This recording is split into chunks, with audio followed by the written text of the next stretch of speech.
ये ऑरपीएम का water conditioner है इलेक्ट्रॉनिक। आप यहाँ पे देख रहे हैं, ये 1 मीटर लगभग डिस्टेंस का एनोड और कैथोड है, जिसमें से पानी इलेक्ट्रोलाइसिस होके पास हो जाएगा। इसमें एनोड कैथोड के थ्रू इलेक्ट्रोलाइसिस होके पानी सॉफ्ट होता है। ये आपको बिठाना है पंप के बाद जो लाइन ऊपर टैंक में जा रहा है उसमें बिठाना है। यहाँ से इनपुट आ जाएगा और यहाँ से पानी इलेक्ट्रोलाइसिस होके आउटपुट के ऊपर टैंक हो जाएगा। इसमें हमने अलग अलग कॉम्बिनेशन इस्तेमाल किए हैं। एक स्टेनलेस स्टील के साथ आप स्टेनलेस स्टील का कॉम्बिनेशन है, यानी एसएस का एनोड आएगा, एसएस का कैथोड आएगा। तो उसमें क्या होगा, आप रिवर्स इसको इस्तेमाल कर सकते हैं, यानी एक बार एनोड कैथोड होगा, एक बार कैथोड एनोड होगा।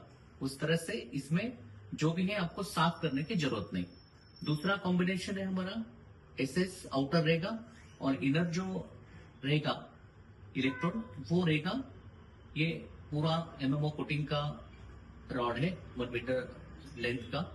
तो इसमें आप सिंगल इस्तेमाल कर पाएंगे, यानी जब भी इलेक्ट्रोलाइसिस होगा तो ये जो आउटर बॉडी है इसके अंदर पूरा जो कैल्शियम सोडियम पोटेशियम जो भी पानी में है मिनरल्स है, ये यहाँ पे जो हार्डनेस है वो यहाँ पे चिपक जाएगा और पानी पास होकर ऊपर टंकी में जाएगा। इसके लिए हमने एक कंट्रोल पैनल बनाया है। आप यहाँ पे देखिए, ये इसका कंट्रोल पैनल है। इस कंट्रोल पैनल के अंदर अलग अलग सेटिंग दिए हुए हैं। जैसे ये जो सेटिंग है ये पावर का सेटिंग है, यानी पावर आप जैसा चाहिए वैसा एडजस्ट कर सकते हैं। लो पावर, मीडियम पावर और हाई पावर। उसके बाद इसमें सेटिंग है आपको रिवर्स का, यानी रिवर्स फंक्शन रखना है नहीं रखना है, आप यहाँ पे सेटिंग दिया हुआ है, आप ऑन ऑफ करके रख सकते हैं।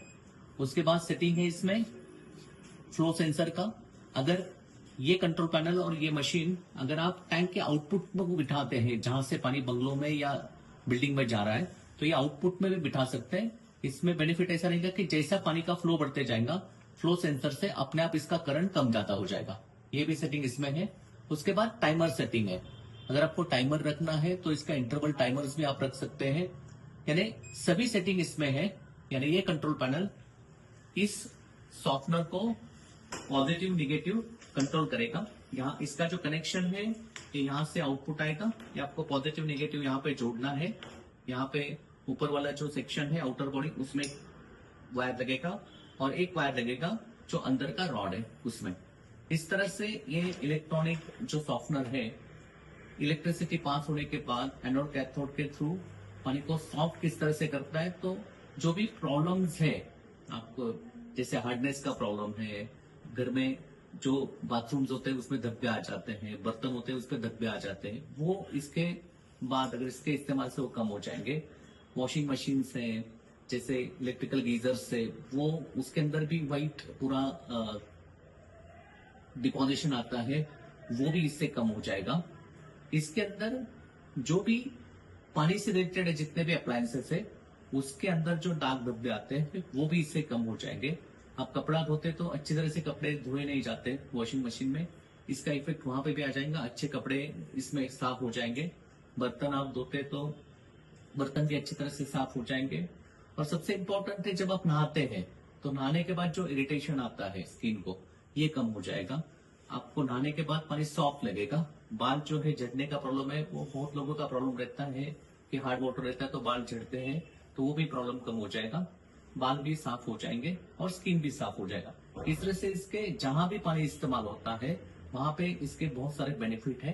अभी इसमें और नॉर्मल जो सॉफ्टवेयर आता है उसमें फर्क क्या है, ये इलेक्ट्रोलाइसिस करता है, इलेक्ट्रिकल करंट इसमें दिया हुआ है, तो इसमें कोई भी केमिकल नहीं है, तो आपको मेंटेनेंस कुछ भी नहीं है। इसको आसानी से आप साफ कर सकते हैं। साफ करने के लिए हमने दोनों साइड को फ्लैंचेस दिए हैं, वो फ्लैंचेस खोल के अंदर से आप क्लीन कर सकते हैं, यानी कोई भी नॉर्मल पर्सन इसको इजीली क्लीन कर सकता है। इजीली फ्लैंचेस निकलेंगे, आपको कोई भी स्पैनर की भी आवश्यकता नहीं है। फ्लैंचेस निकलेंगे, दोनों रॉड क्लीन कर दीजिए, फिर जिस तरह से पहले बिठाए उस तरह से बिठा दीजिए। अभी ये जो फंक्शन दिया हुआ है इलेक्ट्रोलाइसिस सिस्टम का, ये बिल्कुल एडवांस सिस्टम है। इसमें कोई ना केमिकल इस्तेमाल होता है ना कोई एडिंग करना पड़ता है, तो इससे इसका मेंटेनेंस कम है और इसको सालों साल आप इस्तेमाल कर सकते हैं और अच्छी तरह से आपका पानी ये सॉल्व करके देगा। अभी इलेक्ट्रॉनिक वाटर कंडीशनर जो बिठाना है, ये कंडीशनर आप देख सकते हैं, ये जो बिठाना है ये पंप के बाद लगेगा। तो इसको किस तरह से बिठाना है, तो इसका मैं आपको यहाँ पे एक डायग्राम निकाल के दिखाता हूँ कि नॉर्मली क्या होता है। एक टैंक होता है नीचे, यहाँ पे पंप बिठाते हैं और ये पंप से पानी इस तरह से, ये जो ऊपर का टैंक है इसमें यहां से पानी जाता है, और इसका जो फ्लो है यहां से जाके पानी ऊपर के टैंक में जाएगा। तो अभी ये सॉफ्टवेयर जो बिठाना है वो कहां पे बिठाना है, कि यहाँ पे बीच में बिठाना है। आप यहाँ पे बीच में इस तरह से इसको कट करना है आपको, और यहां पे सॉफ्टवेयर बैठेगा इस तरह से। ये लाइन जो है ये यहां से इसमें आएगा, पानी इलेक्ट्रोलाइसिस होगा इसमें, और इलेक्ट्रोलाइसिस होके यहाँ पे आ जाएगा। यानी बीच वाला लाइन कट करके सीरीज में आपको इसको बिठाना है। इसके बाद अगर आप चाहे तो यहाँ पे एक अलग से फिल्टर भी बिठा सकते हैं सीरीज में, यानी ये फिल्टर भी आप यहाँ पे बिठा सकते हैं अगर आपको चाहिए तो। यानी सॉफ्टवेयर के बाद एक फिल्टर बैठेगा और फिल्टर से पानी आपका ऊपर के टंकी में जाएगा। अभी इसका जो कंट्रोल पैनल है, इसका जो पॉजिटिव और निगेटिव आपको जोड़ना है, वो यहाँ पे कंट्रोल पैनल है जो इसको इलेक्ट्रोलाइसिस के लिए मदद करेगा, यहाँ से सप्लाई का। तो ये आपको जोड़ना है 230 वोल्ट्स के साथ, यानी नॉर्मल जो आपका वोल्टेज है वहां पे जोड़ना है। और इससे जो पॉजिटिव नेगेटिव दो वायर निकलेंगे, ये कंट्रोल पैनल को जोड़ना है, एक एनोड को जोड़ना है, कैथोड को जोड़ना है। अभी ये जो कंट्रोल पैनल है ये आपको मोटर का जो कंट्रोल पैनल है, यानी मोटर का स्टार्टर है, जो स्टार्टर से मोटर को करंट जाता है, उसी के साथ इसको भी जोड़ देना है। यानी जब भी मोटर स्टार्टर स्टार्ट हो जाएगा तो ये कंट्रोल पैनल ऑन हो जाएगा और पानी इलेक्ट्रोलाइसिस होके ऊपर जाएगा, मोटर बंद हो जाएगा, अपने आप ये बंद हो जाएगा।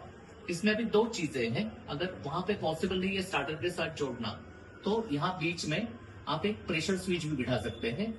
ये प्रेशर स्विच का कनेक्शन आप इस कंट्रोल पैनल को दे सकते हैं, यानी 230 वोल्ट प्रेशर स्विच का आएगा और यहाँ से बाद में कंट्रोल पैनल का आएगा। यानी जब भी मोटर का प्रेशर आ जाएगा, पानी का फ्लो आ जाएगा, तो ये फ्लो सेंसर या प्रेशर स्विच इस कंट्रोल पैनल को ऑन करेगा।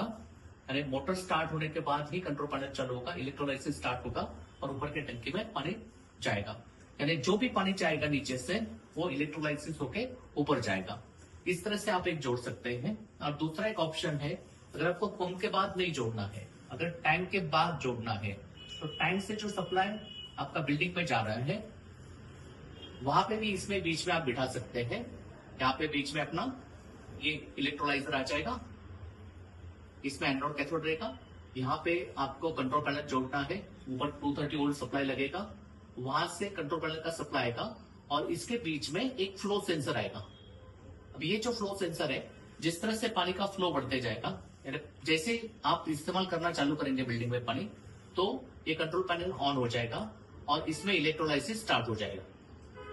इसमें फ्लो जैसे जैसे बढ़ते जाएगा, इसमें लो मीडियम हाई यानी इसका करंट भी बढ़ता जाएगा, कंट्रोल पैनल से करंट इसका बढ़ा के आएगा।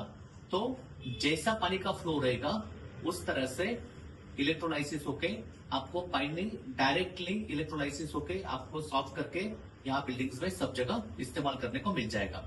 अरे दोनों ऑप्शन है, आप मोटर के बाद भी जोड़ सकते हैं या टैंक के बाद